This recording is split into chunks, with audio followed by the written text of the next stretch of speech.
Action and rolling. Good morning. We're glad to be here again to share the words that God has given to us. My name is Lana and this is Daniel. For those of you who don't know us, but to all of our Harvest kids, we really miss you, and I hope that you're still having a little fun during this time. I know it's been kind of stretching out for a little longer than we originally thought, but hopefully you're having a little fun in the midst of everything that's going on. So today we've got our favorite devotion book again. And so Daniel and I are going to share a little bit, okay? You ready? Ready. All right, so today it says, "Look out, it's gonna blow." That's the title of our devotion. So Daniel, do you want to read our Bible verse? Okay. People with understanding control their anger. A hot temper shows great foolishness. Proverbs. Proverbs 14:29. That's right. That's right. So there is a word in there. It's called control. Have you ever heard of the word self-control? Do you know what that means? Can you tell me what self-control means? Means to control yourself. To control yourself. Well, let me ask you something. This word, self-control. Okay, that's a pretty hard word, right? Now, you picked out your favorite brownies today at the store, didn't you? Yeah? Now, if I were to put these brownies right there, how hard would it be for you to leave those brownies alone? Super duper hard. Super duper hard. But if you leave them alone and wait until we're finished, what would that be? I could get them. You could get them, and if you wait patiently, that's what we call Self-control. That's right, self-control. So I'm going to leave those right there waiting for you until we're done, because our Bible verse said that the people with understanding control their anger, or they show what? Self-control. Yeah, they show self-control. So what kind of understanding do you think this verse means? It means to control yourself. It does. What kind of understanding do you think we need to be able to control ourselves? Self-control. Yeah. What about the Bible? Would that help us? Yeah. What's in the Bible that would help us understand? You don't know? What about the words of God? Are those in the Bible? Yeah, and it tells us all kinds of things. And this verse in Proverbs tell us that if we have self-control, then we won't have what? Foolishness. Yeah, okay, we won't show foolishness. Do you know what foolishness means? No, okay. So foolishness is when we do something that isn't necessarily the right choice. Sometimes foolishness is funny, and then sometimes foolishness is a bad decision. And so if we let our anger get out of control, do you think that's funny foolishness, or do you think that's bad decision foolishness? Bad decision foolishness. Yeah, bad decision foolishness. I agree. So since we love to talk about how God works in creation, and our devotion always talks about how God works in creation, so how do you think anger matches up with stuff in creation? Do you have any idea? It doesn't match up with the Bible. Well, right, we shouldn't get angry and get out of control. That's right, the Bible tells us we shouldn't. So let's see what it says, how God shows us about that in creation. Do you want to read the first part? We're going to read the first part. Go ahead, there you go. Imagine an explosion so powerful that it shoots molten rock and ash hundreds of feet into the air, triggering massive fires, tsunamis, and electrical storms. Hold on. Wait a minute. What? An explosion that is so powerful it can create storms and tsunamis. That's pretty impressive. So let's see. That kind of sounds like something out of a movie, doesn't it? Yeah, but it's not fiction. It's science. The science of an erupting volcano. That's right, an erupting volcano. Do you know that on Earth we have around 1,500 active volcanoes, and maybe 20 or so of them are erupting right now? That's crazy, isn't it? Do you know why volcanoes erupt? Why? Okay, well, let's see. Let's see if we can think about it like this. Did you know that the Earth is made up of different parts? On the outside is the what? The crust. The crust. And the Earth's crust isn't completely solid. It's like a giant puzzle, okay? And those pieces are called tectonic plates. Yeah. And so underneath those plates, About 18 miles or so below the Earth's surface is a layer. of hot liquid rock that's called Magma. magma. So you've got all these plates on the top that are kind of like a puzzle, but they're not together really tight. They kind of move. Like how the countries move around. Yes. And so as the tectonic plates float on top, so you've got the magma down here and then the plates are floating on the top, guess what happens? What? They rub against each other. So what happens when I rub against you? It feels a little hard. And does it start feeling warm? Yeah. And so when they bump up into each other and rub against each other, it creates pressure. And then all of a sudden, boom, boom. Yeah. So when somebody rubs up against you, do you feel pressure? Yeah, feel pressure? Feels like pressure, doesn't it?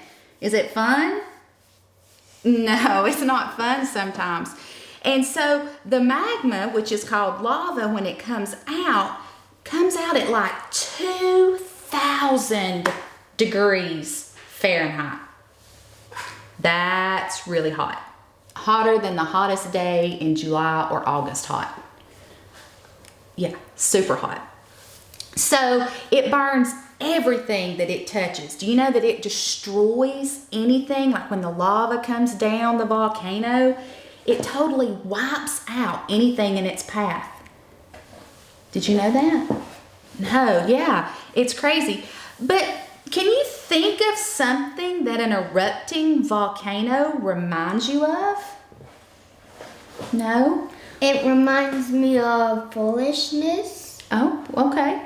What about when somebody gets really hot and explosive? That kind of describes a volcano, but what else can that describe? Foolishness and anger. Did you know that we sometimes talk about people who have a lot of anger? We call them hot-headed. Yeah, and sometimes, do you get hot-headed? Yeah, guess what? Does mom get hot-headed sometimes? Yeah.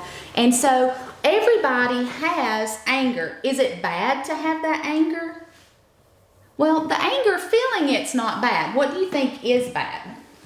Foolishness. Yeah, acting on that anger and letting that anger get out of control. Okay? What are some things that make you angry? When you don't give me candy. When I don't give you candy? When you don't let me get candy. Yeah, it does kind of make you angry. But do you know what? Everybody is like that, Daniel. Even adults. Sometimes when we're told no, it makes us angry. And we have to make a decision. We have to decide, are we going to let that anger like come out of us? Or are we going to think about the right way to handle those feelings? It's pretty complicated, isn't it? What do you think we could do? We could talk it out. We could talk it out. That's right. That's a good thing. I bet you didn't know this. Guess who else got angry? Somebody in the Bible got angry? Jesus. Can you believe that? I know. That's amazing. So, the thing is, even Jesus, who was perfect, he did not sin. Even Jesus, who was perfect, had that emotion and that anger sometimes inside. But guess what? He never let it out. He didn't sin when he expressed it. That's right. He didn't do something that was foolishness or a bad decision. Okay? He handled it the right way. So how you handle your anger makes all the difference in the world. So let's look at this and see. Tell me how we can handle our anger. If you find yourself starting to spew angry words or explode at whoever's getting in your path, take a deep breath and get out of there. Okay, so what did they say? Take a what? Take a deep breath. And get out of there. So sometimes we need to, if we get angry, if I tell you no, you can't have that candy, or no, you can't sit up and watch another Scooby-Doo, what should you do? I should take a deep breath and brush my teeth and go to bed. Yeah, that's true. So what do you think I should do as an adult? What do you think I should do? Because it's not just children who get upset. What do you think, or angry? What do you think I should do? If I say no to you? Well, if you say no, or if maybe I'm working and you keep interrupting me and I get frustrated instead of just pausing for a minute and answering your question, what do you think I should do? You should take a deep breath, pause it, and then tell me what I need. Yeah, okay. So sometimes just taking a deep breath helps all that pressure. Remember us talking about pressure like with a volcano? Sometimes that gives that pressure a chance not to keep building and building up. So the next thing we should always do after we take our deep breath is to do what? By yourself and talk to God. We should talk to God, because do you know what? Do you and I have the power to control ourselves totally? No, we kind of have to use God. We can't do it on our own. We've got to use God. And so sometimes we need to take a deep breath and we need to talk to God. We need to pray. Praying is always the best way to get help, isn't it? So what do we tell God when we pray and we're angry? Tell him what's going on and ask him to show you how to handle your anger the right way, because you don't want people saying, "Look out, he or she's gonna blow" at you. Yeah, you don't want everybody to be like, "Oh God, there's that Daniel kid. Oh, he's gonna blow." Or, "Oh, there's Lana. She's gonna blow. Get out of her way. Leave her alone." We don't want that. We want people to see Jesus where? Inside of Our hearts. our hearts. That's right. So, do you want to say the prayer, or do you want me to pray? Okay. Lord, when I get angry, help me not to spew foolishness and angry words that only make things worse. Instead, give me the words and the wisdom to make things better. That's right. And so in just a little bit, we're going to do an experiment. But before we do that, do you want to tell us about some really cool volcanoes? Let's do the BMAs. That's the BMAs. That's right. The largest above-ground volcano in the world, which is more than 2.5 miles high, is in Mauna Loa in Hawaii. But there's an even bigger volcano on Mars. Whoa. That's right. The tallest volcano in our solar system is Mars. Olympus Mons. This volcano is 13 miles high and 373. 3 miles wide. Whoa. And you know, God, if He is that powerful to make volcanoes that huge, do you think He's powerful enough to help us with our anger? Since we're so tinier than that one, yes. Yes, most definitely. So, can we pretend for just a second? Okay, so we're going to see how this works. Okay? Are you ready? Can we pretend that this is you, Daniel? You want me to write your name on it? Let's see if this is Daniel. You want to make that Daniel?